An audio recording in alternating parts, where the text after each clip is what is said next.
விஷால் அவர்கள் பிக் பாஸ்லேருந்து வெளிவந்ததுக்கு அப்புறமாக நிறைய விஷயங்கள் தொடர்ந்து பண்ணிட்டு இருக்காருன்னு தான் நம்ம பார்த்து வந்துட்டு இருக்கோம். முதல்ல என்ன விஷயம்னா, அவர் மருத்துவமனைக்கு போயிருந்தாரு, செக்கப் எடுத்திருந்தாரு அப்படின்னு.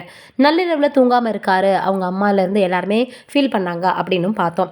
அவருக்கப்புறம் இப்போ பார்த்தீங்கன்னா, அவர் லேப்டாப்பில் சில விஷயங்களை ரொம்பவே வீடியோவாக தன்னுடைய மெமோரிஸாக பார்த்தோன்னா இப்போ சேவ் பண்ணி வச்சிருக்காராம். பிக் பாஸில் என்ன நடந்தது, எப்படி தான் போர்ட்ரேட் பண்ணப்பட்டிருக்காரு, ஒருவேளை தர்ஷிகா அவர்களுடைய விஷயத்தில் ஏதாவது நடந்துச்சா, அதற்கப்புறமாக அன்ஷிதா அப்படின்னு பலரும் இவர் மேலே குற்றச்சாட்டு வச்ச மாதிரியாக சில விஷயங்கள் காட்டப்பட்டுச்சு.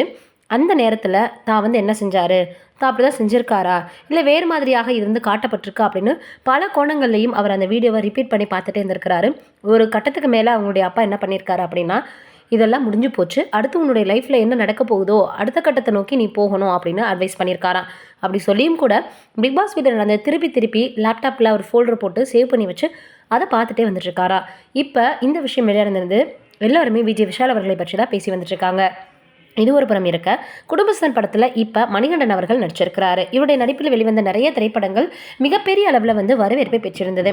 இந்த சூழ்நிலையில் என்ன இருக்குது அப்படின்னு பார்த்தோம்னா, இவர் விஜய் சேதுபதி அவர்களை வச்சு படம் எடுக்க போகிறேன் அப்படின்னு ஏற்கனவே சொல்லியிருந்தார்.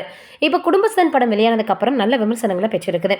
இதுக்கு இடையில அதாவது விஜய் சேதுபதி அவர்களை வைத்து அவர் படம் எடுக்க போகிறேன் அப்படின்னு சொன்னதும், அவர் தான் இயக்க போகிறாரு, தான் தான் இயக்குனர் ஆக போகிறேன், அதோட அவர் அண்ணன் கேரக்டர் நடிக்க போகிறாரு அப்படின்ற மாதிரியாக இப்போ பார்த்தீங்கன்னா சொல்லியிருக்கிறாரு. அவர் சமீபத்தில் கொடுத்த இந்த பேட்டி சமூக வலைதளங்களில் ரொம்பவே வைரலாக பரவி வந்துட்டுருக்கு.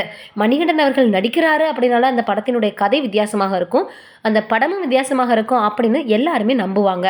அந்த சூழ்நிலையில் இப்போ விஜய் சேதுபதி அவர்களை வைத்து படம் இயக்க போனேன் அப்படின்னா அப்போ இன்னும் கதை வேறு லெவலில் இருக்கும் அப்படின்ற மாதிரி நிறைய எதிர்பார்ப்புகள் ரசிகர்களுடைய இருக்குது. அதை பூர்த்தி செய்ய போகிறாரா மணிகண்டன் அவர்கள் அப்படின்றத வெயிட் பண்ணி பார்ப்போம். நீங்கள் என்ன நினைக்கிறீங்கன்னு கமெண்ட்டில் சொல்லுங்கள்.